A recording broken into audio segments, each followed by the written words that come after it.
has recorded nearly 3,000 cases of dengue this year alone. However, a drastic increase in fogging across the country has resulted in a decline in the number of dengue-related illnesses over the last week.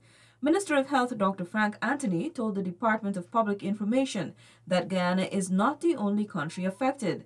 He said more than 5 million cases were recorded in the Americas. For this year, we were able to do approximately 11,240 tests so far. And of those tests, we have identified 2,852 persons who've tested positive for dengue.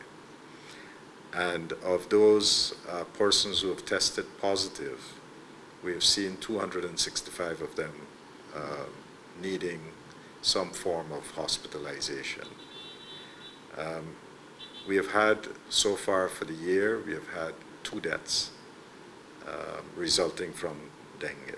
Dr. Anthony noted that the regions most affected are 1, 2, 4, 6, 9, and 10, and he noted that these regions are being closely monitored.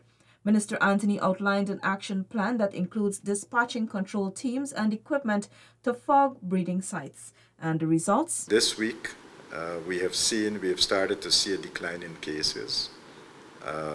So that's a positive side. And that's because of the fogging activities that we have that are ongoing. The minister is urging residents to remove stagnant water from their surroundings in order to prevent the disease-infested mosquitoes from breeding. He is also asking people to use repellents and take additional precautions to avoid being bitten. The Ministry of Health is distributing a larvicide called Abate to various communities, and in the coming days, treated bed nets will be distributed as well.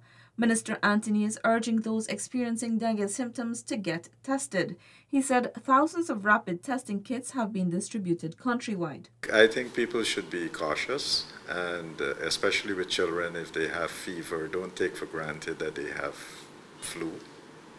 Just bring the children to one of the facilities to get tested, and so that you can be properly advised by a professional. So don't assume anything. He explained that during the first phase of dengue, an infected person will experience fever lasting 1 to 3 days. In more severe cases, dengue can cause plasma to leak, causing dehydration or bleeding, which could ultimately cause a person to go into shock. These symptoms of severe dengue include vomiting blood, internal bleeding, skin rashes, and abdominal pain. Dr. Anthony emphasized the importance of seeking medical intervention when the symptoms are severe, and he advises against using aspirin for mild symptoms such as fever, but instead suggested using paracetamol. The health minister said a vaccine developed in Japan has been effective against certain types of dengue. Although the vaccine is costly, the government of Guyana is making efforts to procure an adequate supply. I think it's costing maybe about $98 to $100 per vial. So this is something that we have looked into, but even while it's very costly, it's not readily available. So this, we have been looking into possibilities of trying to procure, but it's still a challenge.